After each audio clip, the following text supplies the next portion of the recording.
Magandang umaga po sa inyo. Magsabi ka ng maganda. Hello. Ano po, paki-subscribe naman sa aming channel. At saka paki-like. At nandito si Jerry dahil may problema siya tungkol sa kanyang tinitirahan na siya ay dinimanda. At bilang paralegal niya ay tinutulungan ko siya. At ngayon papunta kami sa korte para gagawan siya ng judicial affidavit ng PAW lawyer. Nilapit ko siya sa PAW.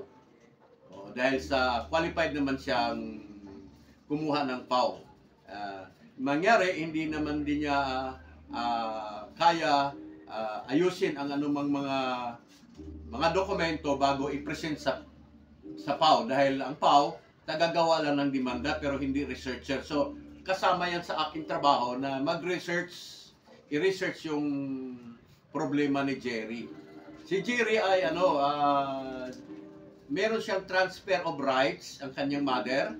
Siya ay nakituloy lang doon, siyang nakademanda. Yun po ang problema. Ngayon, sa judicial Jerry, tatanungin ka kung saan ka nakatira, ilang taon ka na, tapos merong mga karagdagang tanong ang lawyer na ikaw lang ang pwedeng sasagot. Ngayon, kapag hindi mo kaya sagutin dahil ako ang naglakad ng iyong mga dokumento sa National Housing, ay pwede kang makiusap na may inutusan po ako na pwede siyang sasagot. Yan po ang dapat mo isagot sa attorney. Ang Jerry, ang problema ay kailangan mong sagutin ang dapat itanong ng lawyer at hindi na kailangan ikaw gagastos ng notaryo doon. Si attorney na ng PAW ang magnotaryo. Kaya lang ihanda mo lang kasi hindi ka naman senior, kailangan mong mag-provide ng indigency. Wala ka pa, ba't hindi ka kumuha? Hindi na nga po, sakit ko. May sakit kang forgetfulness, yung makalimutin. So yun, sabihin mo kay attorney, magpo-provide po ako. Tanggapin mo lang po ito. Sa pagbalik ko dito, ihanda ko na po yun. Yan. Kung gusto niyo po attorney, ipadala ko na lang through by fair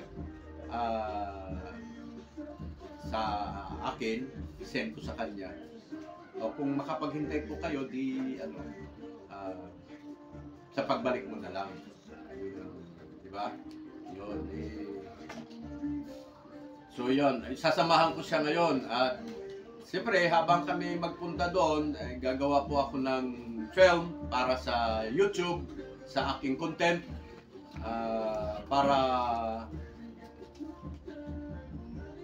may bahagi ko sa inyo. Una, kung ano ang aking trabaho. Pangalawa, makatulong. Pangatlo, kumita. Ganun lang po talagang buhay. Kitaan lang. No. Ngayon, Jerry, magbayad ka na.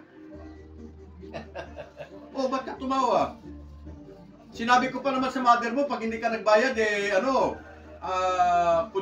kunwari magwawala ako. Kakabayad din ako sa utay. Oo. Hindi naman kita tatakbo. Hindi mo ako tatakbuhan. Babayad din talaga ako. Inahatid ko pa nga dito sa inyo. Kaya lang, Hulugan nga lang. sana maintindihan. Kasi, ang hirap ng buhay na. Mahirap kang buhay. Katulad ko nung isang araw, salon ako nagtatrabaho. Na-late po ako. Allowance ko 400. Na-late akong 4 minutes. Wala na akong allowance. Plus walang customer. Wala akong nauwing pera. Yung pamasahe ko. Pasensya ka na, Jerry. Medyo may English ang kasamang usapan dahil di ba?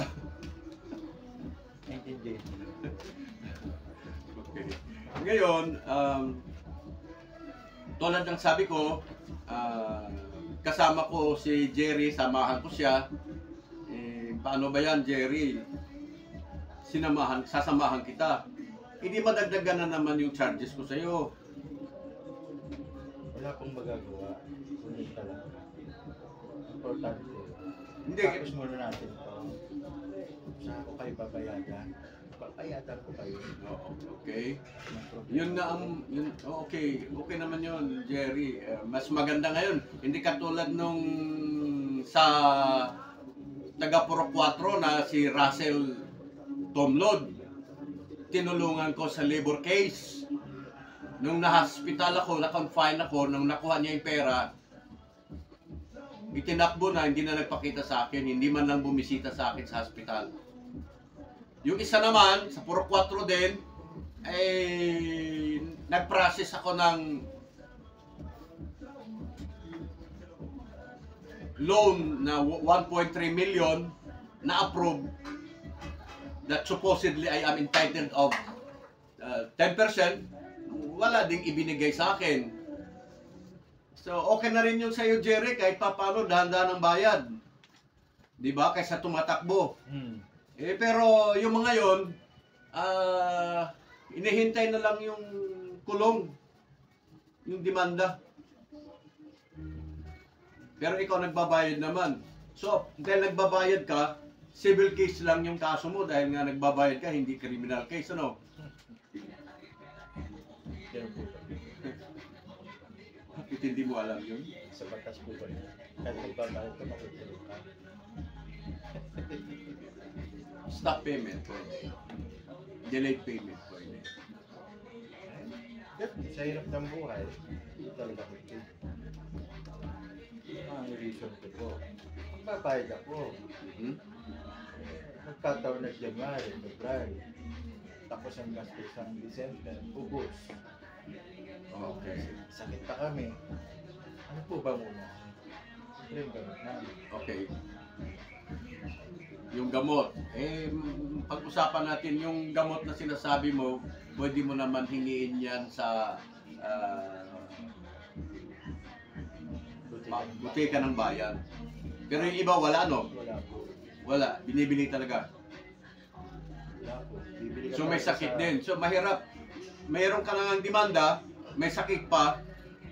Ang hirap nung mga ganong sitwasyon na mayroon ng demanda sa'yo, nagkagastos-gastos ka na, tapos may sakit pa. Ang hirap ng ganong sitwasyon. So, iwasan natin yung mademanda. Mga kababayan. Kaya, para hindi ka mademanda, subscribe mo ako. Please subscribe. Oo, please subscribe and follow. Diba? Sharing. And share. And hit the notification bell. Diba? Para hindi ka mademanda. Tulad yan, meron pa akong isa ditong dinidemanda na hindi rin nagbabayad ng 20,000. Hindi marunong magbayad. Biro mo, ni piso walang ibinibigay. Labag yun sa doktrina na kanyang natanggap na turo sa kanyang relihiyon. Nalaman ko na lang na bawal pala sa relihiyon na hindi nagbabayad ng utang. Ipinagbawal pala sa kanilang congregation. Di ba? Hindi na nga nagbabayad, ginugulo pa ako, sinusugod pa ako dito. Kaya, naku, napilitan talaga ako magdemanda.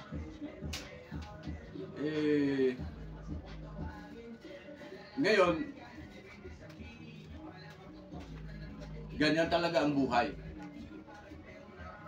Kaya kailangan maging matino, tahimik.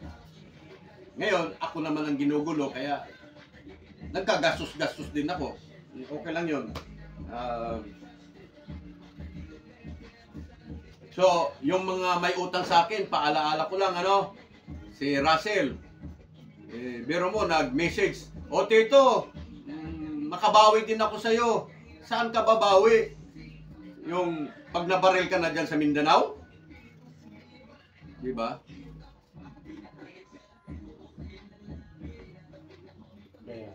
Ang merong nakasulat sa Biblia na kapag ang taong hindi marunong magbayad ng utang na pinag-utangan ay mapupunta sa impyerno. Kaya si Jerry, kahit paano padandahan, pero sasamahan ko siya, madagdagan na naman yung kanyang babayaran sa akin dahil sasamahan ko siya. Ang bayad ng ganyang kaso, pag lawyer ang hinihingi, 5,000. Eh sa akin naman, 1,500 lang. Oh. Mas mababa. Kaya pag mayroon kang problema tungkol sa kaso, hanggat maaari, iwasan mong lumapit sa totoong lawyer kasi ang Jerry, mahal ang bayad ano? Pag totoong lawyer ano? Pag sa paralegal, discounted ano? 1/4. 1/4. 1/4 na lang, no? Pag paralegal, kasama pa ang research. Oo, pero pag ang attorney, attorney, meron po akong problema, may kaso po ako, dinimanda po ako. O, dalhin mo dito yung mga dokumento at gagawin kita ng pleadings, gagawin kita ng affidavit. Anong tanong mo doon kapag yun ang sinasabi? Ang sabi mo? How much the cost? How much it will cost. Siyempre, Jerry, alam mo, ang lawyer, mahirap pumasa sa bar exam. At dahil sa mahirap pumasa, ang pinakamababa ngayon ay 30,000 to 50,000 to 100,000 to 200,000. Ngayon, kung kaya ka kumuha na lang ng paralegal, di ba? Gagamit ka na lang ng paralegal kasi mas mababa. Mas mababa ang singil.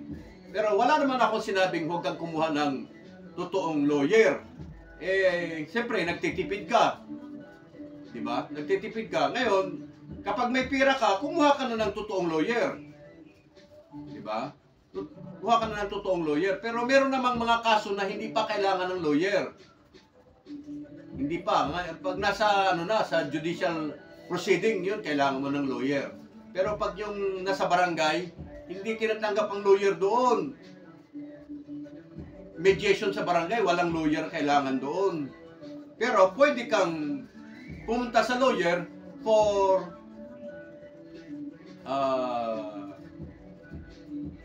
what do you call this? Hingi ng payo sa Tagalog. Hingi ka ng advice. Pero doon sa advice ng totoong lawyer, may bayad yun. 1,500 ang singil. Parang sa doktor, pag pumunta ka sa doktor, may tinatawag na consultation fee. Din sa lawyer, meron din. Diba? Ganun po talaga yun.